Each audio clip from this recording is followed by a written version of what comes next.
everyone for joining us today. It is 30th November 2022. My name is Kimberly Smith. For those of you who are joining us for the first time, welcome. Welcome also to all of our Silo users.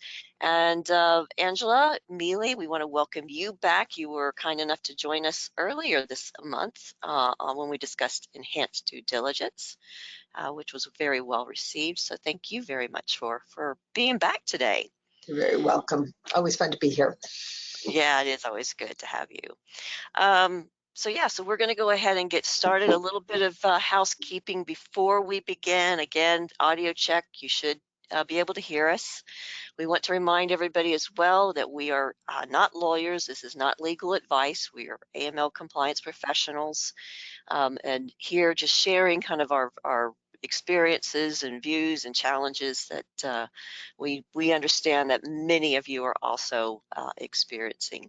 And also just kind of letting you know you're not alone in your struggles. And we understand that many of you are kind of working by yourselves, kind of handling a very big job alone.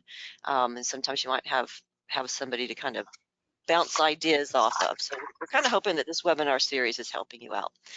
There's no handouts today.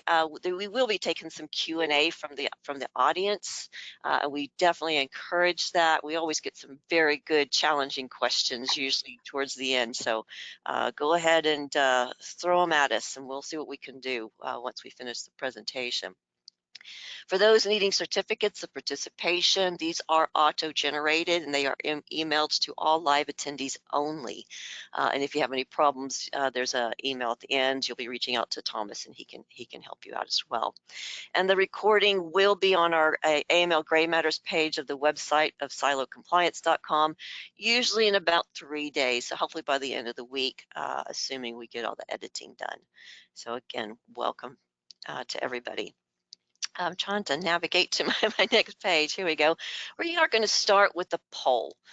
Since we're talking about beneficial ownership today, our poll question is, do you have to report beneficial ownership information to a central government agency? We realize that some of you do. In the Cayman Islands, you do. BVI, Turks and Caicos, I understand you do as well. I believe some other jurisdictions. So please do go ahead and share your what your specific requirement is. I do also know that some of you maybe don't have to report the beneficial ownership information, but maybe you do have to still obtain it and keep a separate register. So just let us know if you can. Tom, how are we doing on that poll? Getting some good responses. Yeah, I see it on here now. All right, we'll just give that another 10 seconds. Angela, in Cayman, you report to Ministry of Finance still, is that correct? I believe it is, and it's on a portal, and one of my staff members does it, and it's monthly. And it's monthly, okay. Yes, so it's 12 times a year. So that would be actually something that one day perhaps we can reach out and find out how often various jurisdictions have to report. Mm-hmm. So BVI, I'm not certain whether it's monthly as well. Okay. That would be to find out. Okay, so you want to go some other time? Yeah, some other time. Yeah. Okay, so Tom, you want to go ahead and close that poll? So I'm showing that 65% of you are saying yes, and 25% of you are saying that no, but you do have to obtain beneficial ownership information.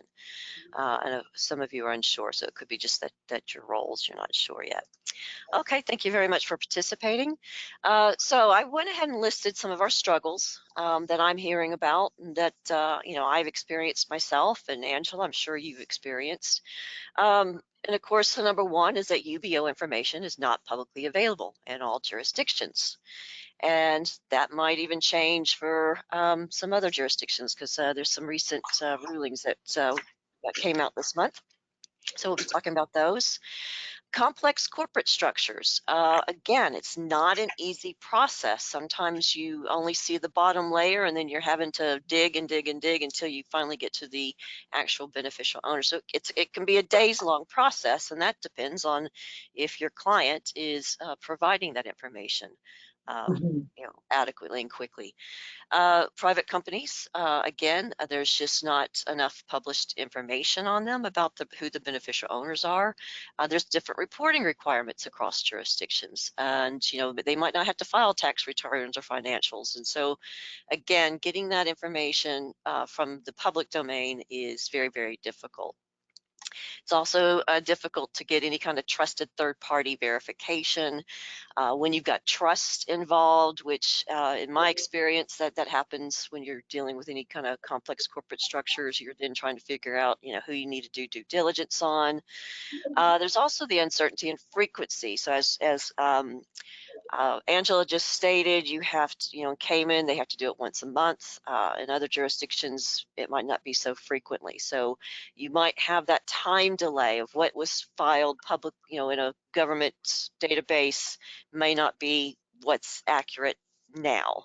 Yeah. Um, yeah, and then the other difficulty is that managing client expectations. That's probably the most difficult because they have their own ideas on what they need to give you, and you've got your legal requirements. So you do have to manage that client expectations. And of course, everybody struggles with the cost of compliance, the staff time, the overload of work. You might have to update technologies. You might have to get cost of subscription services to get verifications as well. The other one that I found is that when you usually get into those family companies that are often private and held by a large family, they're usually held in, you're dealing with high net worth families, and then they've got Mhm. diversified source of wealth across several industries, and sometimes you've got a lot of PEPs as well. In those structures, and inevitably some adverse media is found on those individuals, whether it's just tax regulatory cases or any kind of accusations that may or may not be unfounded. And foreign languages. Oh gosh, I can remember, getting foreign language documents and then having to get them translated. That can be costly itself and difficult. And of course, as we're also going to talk about, there are some cases going before courts right now that's changing what is expected on publicly available registers, or even if those registers will be Public. publicly. Yeah, Yeah. And all exactly. this in an hour, Kim. Awesome. Exactly. All this in an hour. So here we go.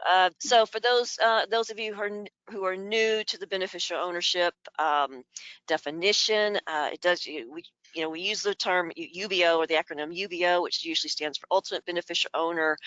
There's another acronym BOI, which stands for Beneficial Ownership Information. BOR, Beneficial Owner Register or Report.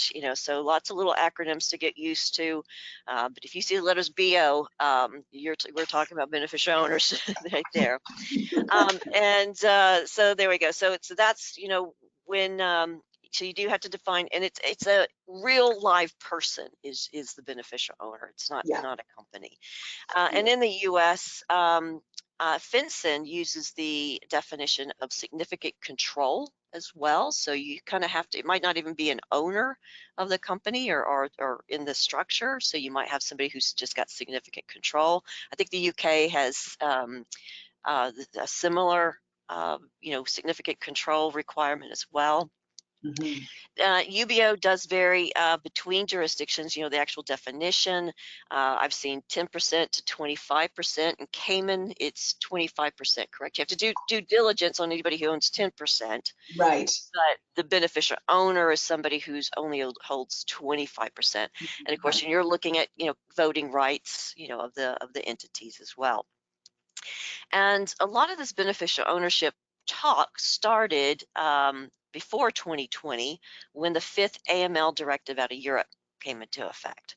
And that fifth AML directive it requires that EU member states should make information on beneficial owners accessible, and they state to the general public.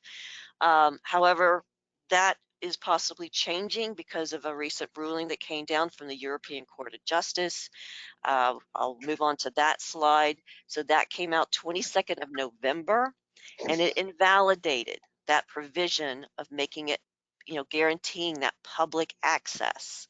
And I think the actual wording was serious interference to the right to privacy and personal data. So Which a translates win, to overreach is how we see it. ex, What do you think? exactly. So that's interesting. So I think it's a win for those who are trying to get more privacy. It is a loss to, I think it's Transparency International. That's the ones that are really trying to push for all this information to be public. And I think they're trying to fight a good fight, of making this stuff available so people know, who owns what and if there's any bad actors involved. But I'm also a big believer in that right to privacy and protection of personal data. Yeah, and And it's a very that delicate was a balance, lot of right? personal data. I mean, it had dates of birth. They were saying dates of birth, names, addresses, and I wouldn't want my information out there. So I can imagine. So, I mean, your thoughts too on that, Angela? It's a very, very delicate balance to strike. And my first thought is that old saying, you know, the innocent suffer for the guilty. Mm-hmm. So we put our information out there because we're legally required. But at the same time, you're totally right. If they're criminal elements, they're probably not going to have their names on anything anyway. Exactly. so so it's very difficult to strike that balance. I thought this was a very interesting um, finding by the EU Court of Justice, and I do think it could have some serious knock-on effects. So watch this Yeah. space because we may not be having these training sessions on UBOs in 24 months. Yeah. Who know? Yeah. And we had even said yesterday when we were practicing for this, that before, 15 days ago, our answer about what was the future of beneficial ownership information is different than it is today because of this ruling here. Right. So yeah, I encourage everybody to go online, find out more. But basically, they're saying, there's going to be some changes to the fifth AML directive. In the U.S., there's been the FinCEN, the financial, I can't remember what, what it's called. FinCEN has just published a rule back in September on beneficial information. For those of you who don't know what's going on in the U.S., last year, it's called the Corporate Transparency Act, CTA, and that is requiring in the U.S. that beneficial ownership information gets reported, and it's going to be available to government, law enforcement, and financial institutions. It is, I didn't see any reference that it would be publicly available. So like, someone like me wouldn't just be able to go and go fishing. And that's supposed to take into effect 1st of January 2024. They are currently working on or designing or building the BOSS, which is the system, stands for Beneficial Ownership Secure System. So we'll see how secure that really is. I'm sure you can imagine stuff like that. It's supposed to be, secure with all the cybersecurity protections. But as we all know, nothing's 100% secure. So, Mhm. with that little intro, what do you think, audience? What do you think? Do you think the beneficial ownership information will ever be publicly available? Or do you think it's always going to be kind of behind secure government held sites? Or do you think it's going to, and of course, I didn't even give this an option, whether or not it's ever going to be just completely disbanded, deemed too costly. So I'm going to go over to the comment section and see if I can see anybody who's kind of put some comments up about this. Let me see what I can do here. All right. Um, yeah, so Karen says, wishful thinking, I'd say, for any changes here. And that's in Cayman. Um, and some people are kind of saying they think it's going to be available to controlled and appropriate sources. I kind of think that's probably more accurate. And some are also saying that we really need more confidentiality as well. All right, so right now I'm showing 20% are saying no, it will never be publicly available, a lot lower than I would have expected. 63% of you are saying yes, it's going to be publicly available in some jurisdictions. 8% are saying yes in all jurisdictions eventually, and 9% are saying unsure. Um, Somebody's asking, and what do you maybe think, you know. Kim? Oh, you know what?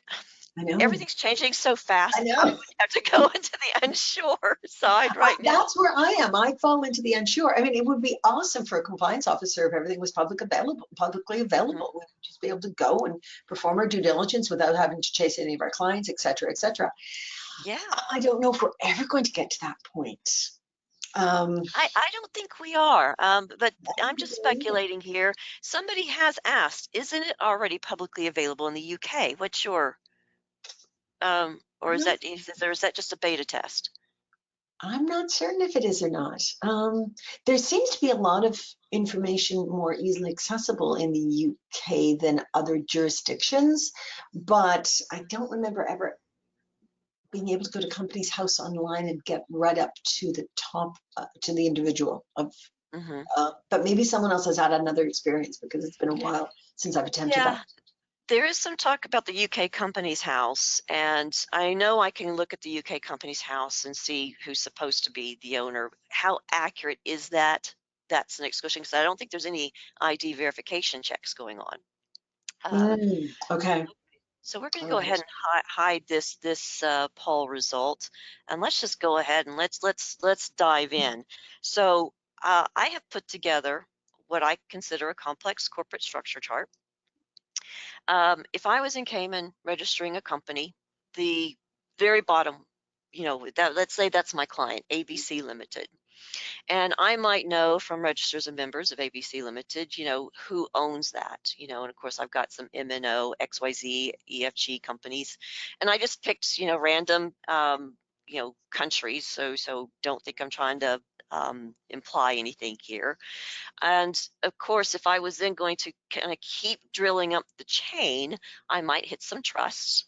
I might hit some big privately, held companies. I might hit some listed companies or regulated companies further up the chain before I finally get to the individuals. And just so you know, the squares are companies, the triangles are trusts, and the little circles are actual individuals. So that's kind of my theory.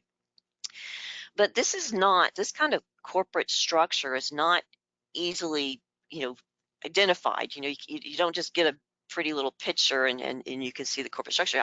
I would have to put these together myself a lot You based on have to build my due these. diligence. Yeah, you have to build it exactly. And again, going back to that, if 25% rule or 10% rule, whatever your rule is, you may have to go up this, but if they only hold 5%, you might not have to go up the right hand side. So, moving forward, so this next slide, so I have the percentages here. Let's say the one on the left, it holds 50%, the one above holds 30%, the one on the right holds 20%. So your understanding, Angela, yes, I'd have to do due diligence on EFG, but I wouldn't necessarily need to go up the chain. Is that correct? In Cayman, I would go up the chain because you're looking at 20%, like, or over Oh, good. 10%. Okay. Okay. But then in another jurisdiction, I think like, for instance, Hong Kong, I think even in the States where the threshold is 25%, no, I wouldn't need to. Hmm. All right. So you have to go back to your legs and your regs and also to some extent what your manual says for your firm. And the other thing is that sometimes the controller could be in that 20%. You're not sure until you actually create these lovely org charts. Yes, that's correct. So, Yeah, and of course, and you can see here multiple levels. So my right hand side, I've got 50%. So let's say we go over to this MNO Limited, and then we dig down. Of course, there might be another corporate structure on top of that, and then on top of that, that might be where some individuals are that you need to do your due diligence on. And of course, same thing over here on the right hand side. Again, you've got that individual there. You might have a trust, and trusts are very difficult as well.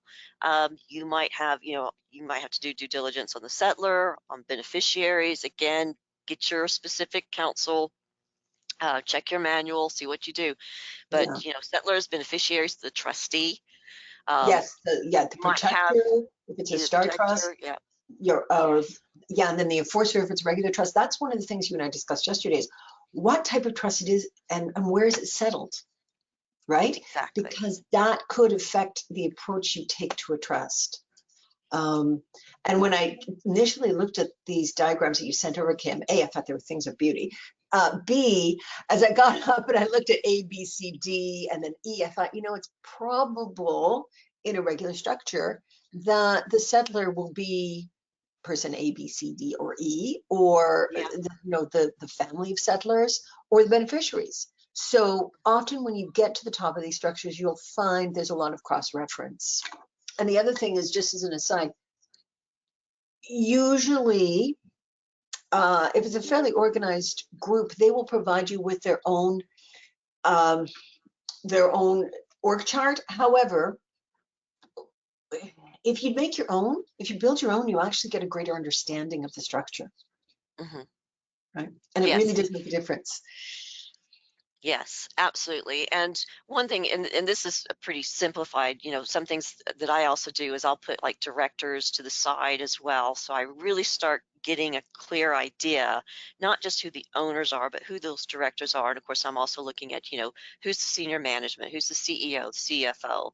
And I think that's also key to understanding who's behind these structures, what's going on, and how or if the structure is in any way um, being used to hide uh, just any kind of Anything. activity that's unethical or something like that. Um, but yeah, I think that that's important. And I always, you could spend hours or, like I said, once you get all your corporate documents in place, you can easily build these structures. And you could use your own little symbols there. But I find them very, very helpful. And also remember too, these things change. A new shareholder could come in and all of a sudden the percentages change, and then suddenly, or maybe this person over here transfers some some of their shares over to this, and suddenly they're a higher shareholder, and maybe you didn't do the original due diligence because they fell below your threshold requirements, and now suddenly you've got to do that due diligence again. So I'm just kind of keeping an eye on some of these questions. Just moving on again, we do have another one again, and I kind of just changed that beneficial ownership and for that shareholding percentages just slightly. And of course, and in this case, you would have to go completely all the way up the structure chart, in my opinion. And again, even if you do hit some exemptions, so some of the exemptions in Cayman, if they're regulated and are listed on a stock exchange, is that correct, Angela? Yes, it's listed on a stock exchange, a recognized stock exchange. Okay, and there's certain other carve-outs regulated in Cayman, regulated in a lower risk jurisdiction that's recognized. Mhm. You won't necessarily have to perform full DD, but that in Cayman is only applicable if you have a low risk client. So a lot of this depends on your risk rating as well. Other jurisdictions may not be like that though. Okay, okay. Somebody just pointed out, said I had an error. Said I had, oh yeah, sorry, my percentages here are a bit wrong. They kind of go over. So I do apologize for that. But yeah, so that's a little, it's corrected here. Um, but yeah, so how deep you go and what exemptions you can find in the meantime. Even when I do find exemptions, again, and I'm a very cautious compliance person, I still like to go at least identify who's back, Mhm. who's behind the scenes. But that is just me, and again, it might not necessarily be uh, your practice. And So the we've other got a couple. Sorry, and Sorry, just go as an ahead. aside really quickly, if you are an FFI under FATCA or an FI under CRS, Mhm. it's best that you do all this. You're going to need this, you know, in case you have to report. Now, once again, we go back to a company manager, that's not applicable.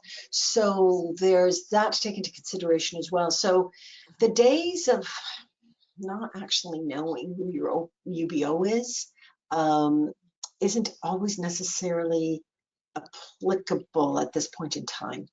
Right, Oh, right.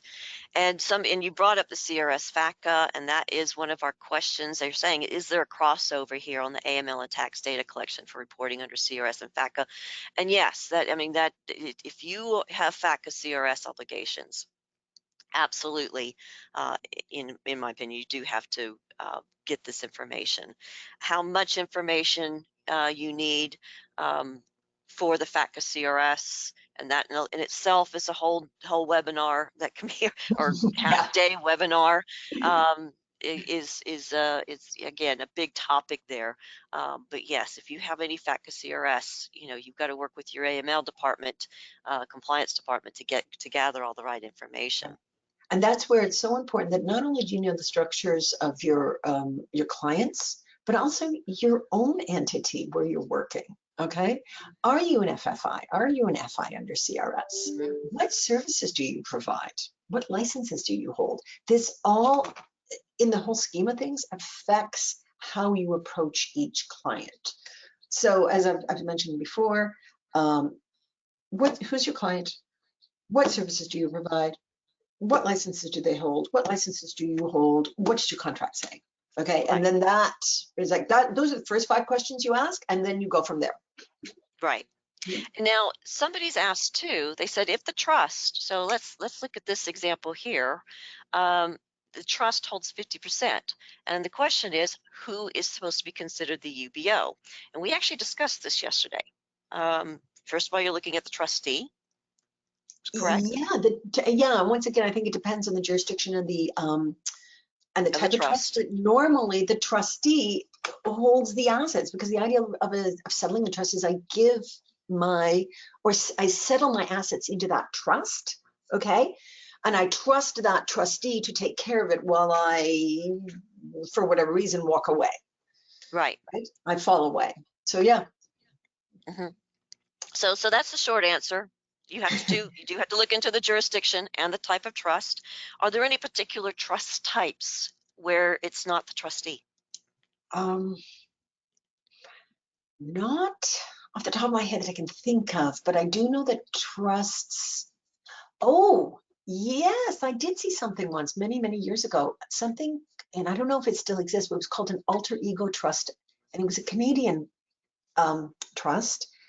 And I remember looking at it and having to study into it, and it was the settler, the beneficiary, and the trustee was one individual. And the Okay. idea is that individual, until that person was no longer capable or competent due to age, in this case, Okay. would would be in that situation and hold those 3 roles. I'd never seen Interesting. anything. I'd never seen anything in it so like it before. So it was called an alter ego trust, but that was the only time I can think of anything like that.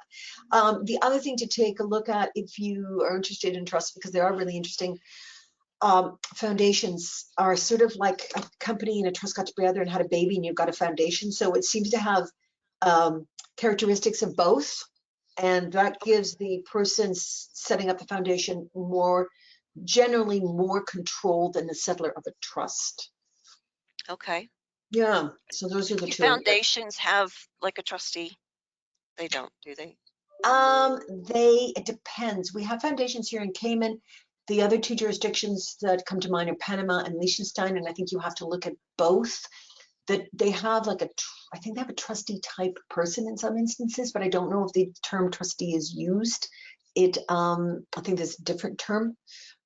So if I were going to go and teach, like say, a session on foundations, I would look at 3 or 4 different jurisdictions and how they're laid out and what each foundation, the benefits and the drawbacks to each. Okay. So there So you in those go. cases, Next year. yes. Yeah, there you go. So in those cases, you would get the trust documentation to Mhm. find out who the players are. And for a trust, again, hopefully you're dealing with a regulated trustee. And sometimes you might have an unregulated trustee or even an individual as a trustee. And of course, that would be your control. So I hope that answers your question, Jason. And then as Angela pointed out, if you're dealing with foundations, again, look for the foundation or, documentation and find out who's got that control and who's behind it as well. So thank you for that question, Jason. Let's see if I got some other questions here that I can ask. I'll tell you what. I'm going to go over to the next slide because I did have some pre-questions sent to me. I want to discuss number 2. Talk about that future of beneficial ownership. Now that they questioned it as a term, and of course, will it be more transparent or more secretive? Which we've already discussed that we don't know the answer to that. Um, but I liked that part of the question where they said as a term. So, um, do you think that the definition of beneficial ownership will be changing in the next 5 to 10 years? Do I? Well, first of all, what's the application of it today and how might it change? So I think when I look at this comment, my thought is um, just because you are owner of a company does not mean you're the ultimate beneficial owner. There are a lot of people who will have a family member or friend or compatriot set something up, but they are actually the individuals funding it at the end of the day. And I think that also takes us back to a trust where you can have a settler of a trust and an economic settler of a trust. So, Kim, you can give me $100 to settle a trust. I settle it for you, but you are the economic settler. So I think we have to look carefully at what's meant by beneficial ownership first and foremost.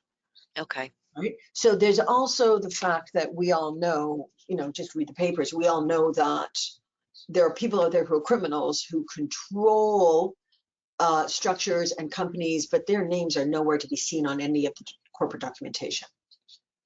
Okay. Right. Right. Will it be more transparent or more secretive? Uh, let's go back 7 days. I would have said it would have been more transparent today, Exactly. maybe not. So the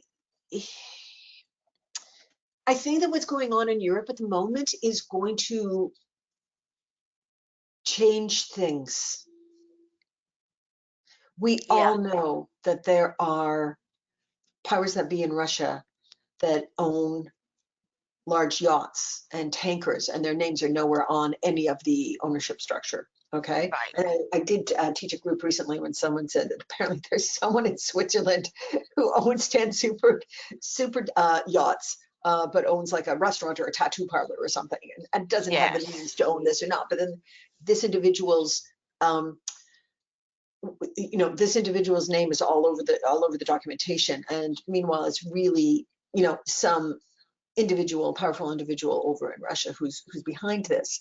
So it's really difficult. What do you think? Yeah, yeah. I'm the same. You ask me again in a year, my answer will be different than it was, 20 days ago. Simply because the landscape's kind of changing and with these court cases. I think it's going to be interesting as well to see what happens with the CTA here in the US.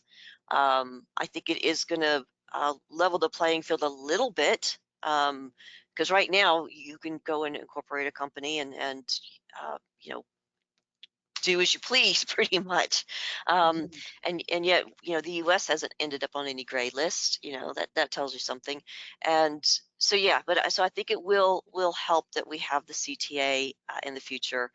But again, getting access to it as a compliance officer so that you can kind of verify that what your client's telling you is what the government believes, that's going to be the hardship there. um, and it will be interesting to see how they do the whole portal filing, how frequently it has to be filed, that kind of stuff as well. Mhm. I want to go back to some of the questions I do have. And somebody did comment and say that foundations normally have a charter.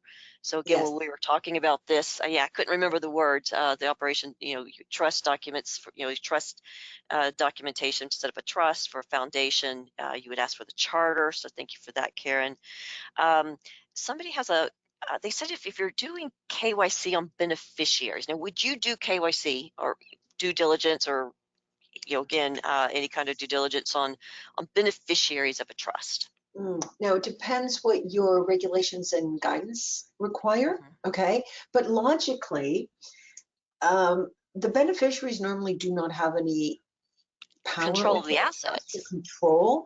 Yeah. And it's very possible that the beneficiary may fall away before they actually ever receive any disbursements.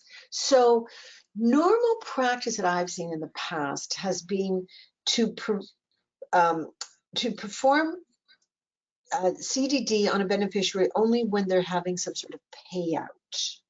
The other thing is it can be very difficult, especially with, say, someone under the age of 18. Hmm.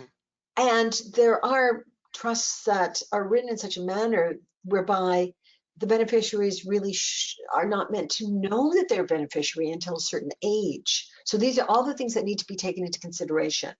So there are as many ways to approach a trust as there are probably trusts, right? Okay. Because they are opaque and they do have a level of, I hate to use the word secrecy, but to some extent there's secrecy, and not necessarily in regards to the regulator or the government, but perhaps within a family Within a structure or family. Yeah. organization. Yeah, yeah. Yeah. My son does not need to know that they are the beneficiary of a trust, right? Mhm. So Right.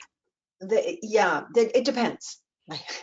Like with everything in compliance, With it everything in compliance, it depends. Yeah, it's it our favorite depends. go-to answer. Yeah, so I think that answers a couple people's questions as they ask about, getting KYC or any kind of due diligence on, the settlers and the beneficiaries. I'd focus on the trustee first. Getting those trust documents. Mhm. How's it set up? What type is it? And then identify from there whether or not you need to get KYC on the settlers. Um, And as I you and I would do touched due on, diligence on settlers, and when I say that, I mean like I'd be kind of doing my Google searches and trying to find out more about the settlers to see if there's any kind of adverse media on them. But yeah, it's mostly the trustee, and you know pray and hope that that trustee is regulated in a in a good jurisdiction right, um, as well. And right. I'll tell you my experience. And one of the questions that was asked, what's the most interesting case you've uncovered? And I had a very I've got kind of two situations, and one is I think I uncovered where somebody was basically the pawn for somebody else, kind of like they were going to be the named holder of a company that was going to be buying some real estate, and when we did our due diligence, things just did not simply add up, and we found a very very faint connection to a particularly bad person, and we were able to back away and go, no, we're not interested in this. um, but I mean, it went, and that research had gone back 10 years, and I was lucky enough to have a very good research team supporting it. And so it wasn't my finding; it was their finding. But that faint connection was raised all the red flags. I could have just done a check box, a checklist exercise and cleared it and said, "Yep, all's good," because we had all the right documentation in place. But that was just that gut instinct. You know, and like I said, all kudos went to that research team that we had. Yeah. Uh, there was something else. Oh, and another interesting case. Not a case, but a situation I had. It was actually a Cyprus entity that was kind of like a registered office, and they were fantastic about sending me the every time registers changed, above the chain, or above the my client. They were just fantastic about sending me the updated information and all the KYC that they got. So all this kind of bad press that some jurisdictions get, really they're the ones that know more and comply the most, I think. So I was just, very grateful for the effort that they took to be as transparent as possible with us. Yeah, and helpful. Um, And then you and and I very discussed helpful. the situation I had a number of years ago when I looked at the structure, and company ABC owned company XYZ, which owned company ABC. Yes, I saw that. I saw Completely that too. cyclical. Yeah. And I went to the managing director of the firm and said, I've never really seen this before. Why did you set it up this way? And his comment was, my lawyer told me to. It was a very, very, very old structure. Okay. But that was interesting. And then his comment was also, well, we've had the auditors in here. They didn't pick that up, but you did. So there's still the odd thing out there, not necessarily in all jurisdictions, but in certain jurisdictions, apparently you can still see this type of thing. Hmm. So keep an eye open. There's still some interesting stuff, that you're going to come across. Yeah. I've got a couple of questions, and one is he's asking, or he's not saying, he says going back to publicly accessible registers, his comment was, should it be? He goes, that should be the question. Should it be ever publicly available? I would lean towards the no. Again, I'm a privacy, advocate. Um, but again, I do think to help somebody who has to do due diligence, maybe there's some kind of ability to sign on and get access so that they can verify with their clients. But then again, my big question is well, how often is that publicly available information available? I mean, or updated is, I guess, is the word I'm looking for. And I'm kind of going back to here, to this issue here, where the EU Court of Justice has said it's a overreach. Somebody else has also said that the Dutch have already closed their publicly available Mhm, register. mhm. So I was so reading that. already the information's being shut down. I'd be curious to know if that was just like anybody could still log on. Like, could I, as a you know just a regular Joe Blow, go in and access the information? But it sounded like maybe they could. Um, so yeah, so I'm just trying to get some more of the questions here, because we do have a lot, and we are running. Like I said, we got about 20 minutes later. Um, yes. Sorry, here we go. Let's see what I can find here. Um, so we've already answered questions about beneficiaries. I don't think it's necessary, but again, look at your trust documentation. Um, see, I think, yeah, somebody said Angela, you've hit the nail on the head with the response. It's becoming a challenge to really identify a UBO. Yeah, Yeah. we've had these challenges forever. Um, Given the current sanctions environment, yeah, you may somebody does say you definitely need to use discretion concerning KYC on beneficiaries. Mhm. That's a very good point. You might not have the obligation to get KYC or identify your beneficiaries, but yeah, you might, yeah, given that sanctions environment, because I guess that would. Have you seen any examples where beneficiaries are kind of using trusts to hide and have the real control? Not that I can think of. The other thing to keep in mind is that the beneficiaries are normally listed in a trust document. So you can put those names into your screening software, okay, and they can be screened for sanctions, any adverse media. And once again, the beneficiary may not even know that they are a beneficiary, Yeah. Or right? the beneficiary might not even exist yet. I Or mean, I've may not seen even trusts exist. where, Yeah. for future grandchildren. Any future Yeah. children, yes. And a lot of times you'll have charitable trusts where charity is the beneficiary, right? So the International Red Cross, that sort of thing.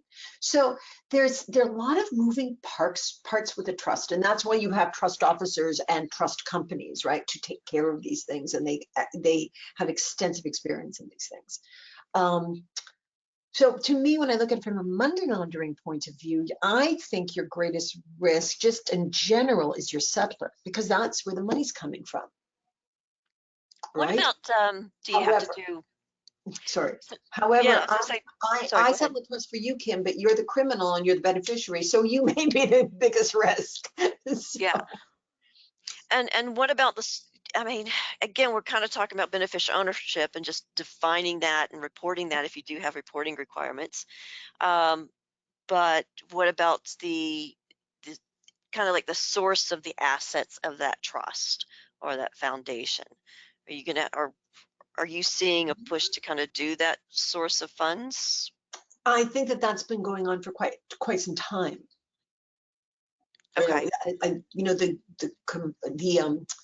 regulated trustees that I'm aware of look very closely at the settler of the trust, the assets, how did that settler make their money, what source of wealth, source of funds, etc. So you can be very, very wealthy and settle a trust with $100. I actually saw a trust once settled with, it was like a Krugerrand, like a Yep. gold coin out of South Africa, Okay. and that's gold that was actually taped to the trust deed. Oh, interesting. Yeah, yeah, it was like, once again, old school. So this at that time, I would think that the settlement of the trust would have been the value of the ounce of gold at that point in time. Today would probably be much higher. Now, subsequent to that, it's also important that a trustee know what else is being put into that trust and settled into that trust. Okay, so any other donations or whatever, I think that's the term, or whatever it may be. So these are very much, they're all very, very different. Trusts are really fascinating things, and foundations are just as interesting. So Okay. yeah, So another let's look session, Kim. at another session, exactly. Somebody's asking about exemptions for UBOs. Um, Um, okay, so I have to go back to Cayman. An exemption in Cayman is not applied unless it falls into the list of the regulations, and that is always going to be a corporate exemption of some sort, or a regulated entity. So for instance, humans are not regulated by the regulators here in Cayman. However, companies are, right? mhm, So let's take, for instance, the Bank of Butterfield. The Bank of Butterfield, if they decide they're going to invest into something, we don't have to perform due diligence on Bank of Butterfield because that's regulated here in the Cayman Islands. Angela Mealy is not regulated. Okay. right. Other jurisdictions, I'm not aware of humans being regulated and therefore being exempted. But there may be jurisdictions out there where that does apply. I'm just not, I think if you're looking at the US law, British common law, and once again, I'm not a lawyer, but I've seen a lot of these things. I've just never seen a human being actually being carved out. And maybe, and if Okay. someone has an example, I'd love to see it. Okay. Yeah. Okay. What about Um, you? Have you seen anything? I've only seen, again, if they're regulated or listed. Those are the only times that I've kind of said, okay, we can stop there. Listed companies, it's usually because you've got so many shareholders anyway. Right. I might still do some, just due diligence on a CEO, or CFO, just to kind of make sure there's no adverse media out there, not necessarily, requesting passports and things like that, but I would just do some media checks. Yes. Yeah. Yeah, just Yeah. on the senior management, the C-suite. Um, Somebody has suggested that we get extra CPE because of the World Cup. Sorry, guys. Uh, I think Tom would That agree. depends what team you're supporting, right? We could deduct CPE. Oh yeah, exactly. I Yeah, mean, be careful what you wish for. exactly. Um, so I tell you what, let's kind of go back to the our struggles. Do you think any of this is going to get easier? Oh, and it's funny. I have to tell you that that FinCEN final ruling, it's 99 pages, and I was kind of reviewing it uh, earlier this week and kind of talk about the cost of compliance. And I saw one, and I wish I had it in front of me, and it said, well, we've assessed, because basically they were kind of getting information from the public. And they said we've assessed it only costs $85 for a company to comply with with the beneficial ownership reporting regime. And I just kind of went, oh, if only it costs $85. I was going to say, is there Um, missing the zero there, maybe? I know Um, that's exactly. I think, well, once again, I think we have to look at the jurisdiction as well, where the work's being done. Yeah, Yeah. yeah, Yeah. But so I think number one, UBO information not publicly available. I think that's going to be the case. yes. Um, and so it's just going to be again in the U.S. it's that boss is supposed to be available to law enforcement, the government, and financial institutions is what they say. And that obviously it's so that the financial institutions can then verify that what they're getting from their customers is correct. Mhm. So, but some other people who also have to do due diligence, they won't have access to that. Let's look at a real estate agent, for instance. They fall under AML regs in Cayman, Mhm. and I think they're supposed to be a bit more diligent about who their client is, in other jurisdictions as well. So they're not going to have access to that. Right. So, so suddenly they've got a wall that they've got to figure out how to overcome. So, maybe it could very well be that maybe eventually if you're AML regulated and you have to do diligence, maybe you will then be given access, or you can subscribe for access or something like that. So that might be something that changes in the next 5 to 10 years. Complex corporate structures, again, that's never going to be easy. You're just going to have to get, and that was kind of one of our tips that we kind of suggested at the end, is get good at mapping these out and drawing these out. The org chart will be your friend. Yes, absolutely. So I call them structure charts. Other people might call them, organization charts. You can request one from a, like, if this is a big group, they would have probably, half a dozen subsidiaries themselves, and then those subsidiaries might have subsidiaries. So it might get quite complex, and you've got to try and figure out where your client is. But yeah, you can request these, what I call corporate structure charts, from your clients. Or from your client shareholders if you need to. But I find doing it yourself That is helps. so helpful.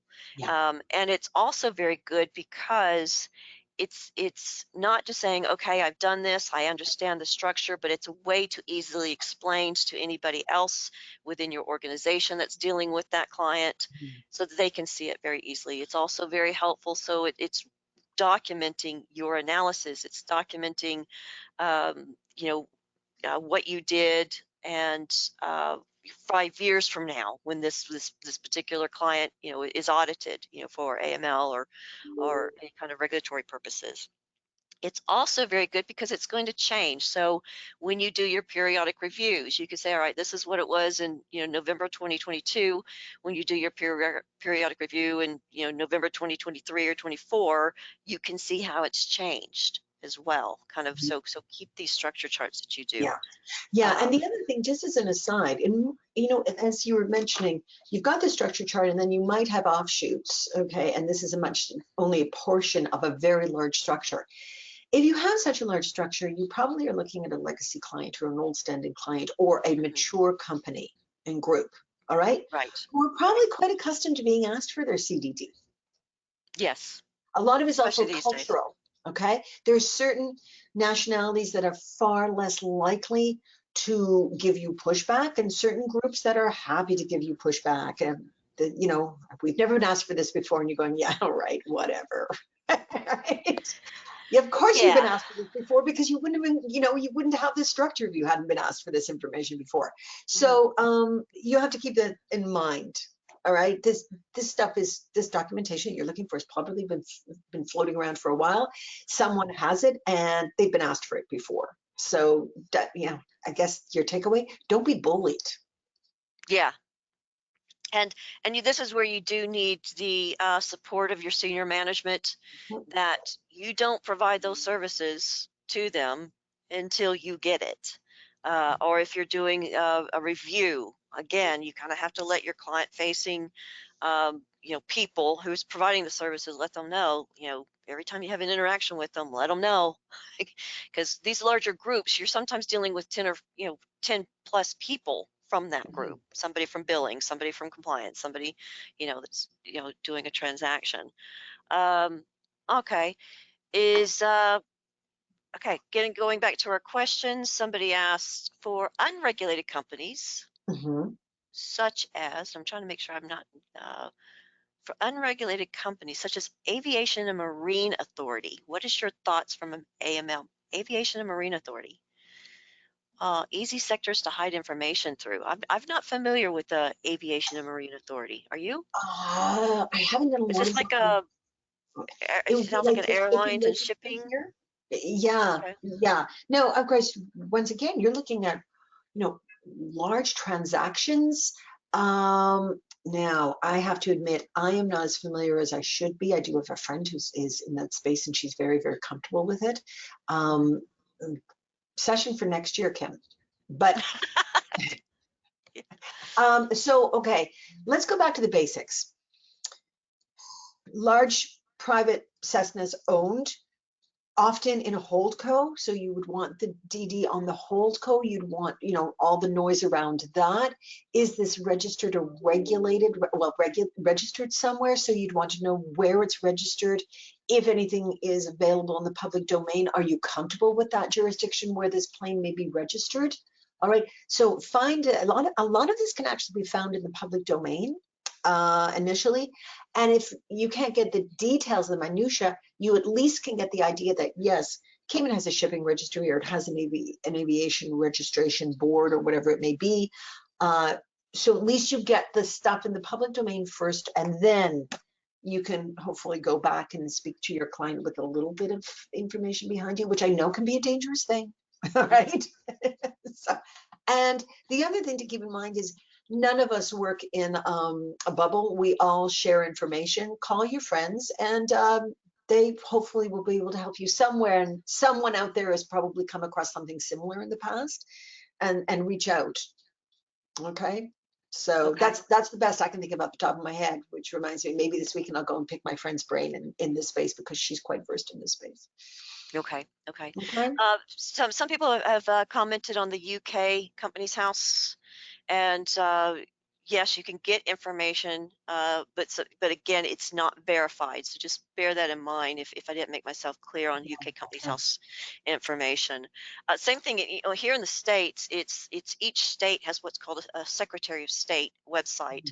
And you can go to those websites and you can see, all right, if the company's incorporated, if it's, in good standing, and who, where the registered office is, or, place of business is, and you're supposed to be able to also see who the owners are. But again, it's not verified. So just bear that in mind. Just because some of these government websites have information does not necessarily mean it's correct or Mhm. even true. Somebody was also asking about, rounding off. If I have somebody, they said specifically, if I have somebody who's 24.5%, kind of should I round up? I would, because you don't want that 24.5%, because again, the bad guys are smart too. And they might know that beneficial ownership information in your jurisdiction is not required for anybody over 25%. So they might go, Mhm. oh, we'll just go under that, so yeah, so I would definitely do that. Somebody else is also asking, what about getting, like, let's say you're dealing with, a big group, asking their lawyers for a certified copy of a corporate structure chart. Um, sure, go for it if that helps. I'm just a big believer in I like to do it myself, Yeah, and I mean, like it's to there's nothing see that says everything. you can't take someone else's structure chart. This is the teacher coming out of me. You learn more by doing your own. You get an understanding of it. There's a tactile connection between the brain and the hand. Okay. Right. And so by mapping it out yourself, that process of retaining that information is probably stronger than if you actually look at someone else and you go, wow, really nice color, nice. Yeah. No one, I don't want to say no one, but a lot of people don't read structure charts if they're done for them. Hmm. Whereas if you do your own, you're taking the time to put the effort in to learn the structure. Right. So Right. And you're going to remember that too, yeah, especially when and one example, and this is the reason why I did this particular kind of structure chart, is I've done something very similar in real life. And let me tell you, by the time, I mean, my document file was 2 feet thick, because you're getting corporate documents for each corporate entity in that group. You're getting registers of directors, registers of shareholders. You're getting, copies of IDs and stuff like that. And of course, you've got all your, due diligence reviews, and where you kind of search Google back in the day, or things like that. I mean, and it was 2 feet thick, um, but it was a complete file, and then I was able to show, my management within a couple of, with just one structure chart. This is what we're dealing with. This is who's at the top. Um, and so, and of course, in my replacement, eventually I was able to show them, and they got it. They didn't. No one had to kind of go through, inches of files to get comfortable mhm. with the thing. So I am a big believer doing these yourselves. Um, all right, so let's see. Yeah, it's a lot of people are commenting about, how these beneficial ownership registers are, making them publicly available is, how does it not breach data privacy acts? How does that not breach Yeah, GDPR and that's things like that? constitutional lawyer question, right?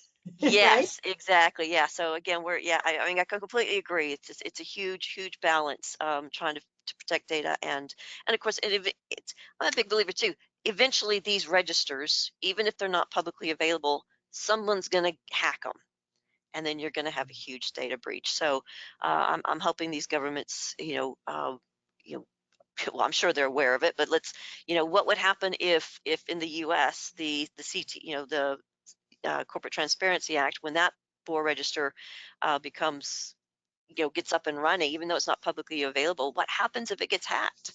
You know, do the people who are listed, do they have any rights? Mhm. Will they be notified?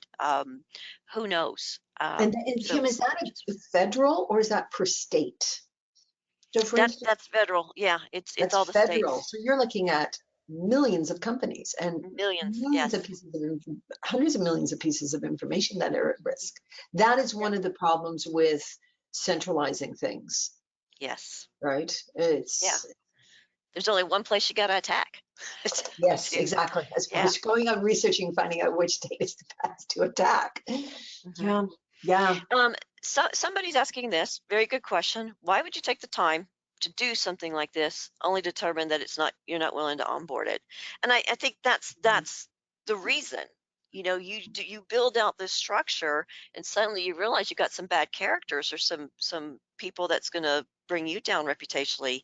Let's say Mr. C here suddenly is actually somebody who's sanctioned. Well, thank goodness I did that structure chart so I Exactly. could see that, Mr. C could be using this company and then this company uh, you know, to then start to kind of transfer funds and assets. It's going to come and bite you in the rear end, So you few don't know what you don't know until you don't know it, right? exactly. And You I'd don't know rather know what the the risks threat. are unless you take a look at the Yes. full structure. And once again, this is one of the, and believe it or not, I know I'm probably going to get hate mail over this, but one of the benefits of FATCA CRS is it forced companies to create full structure charts and get all DD. So they had a greater understanding of their client and what they actually had in their files. hmm But it was not a And pretty exercise.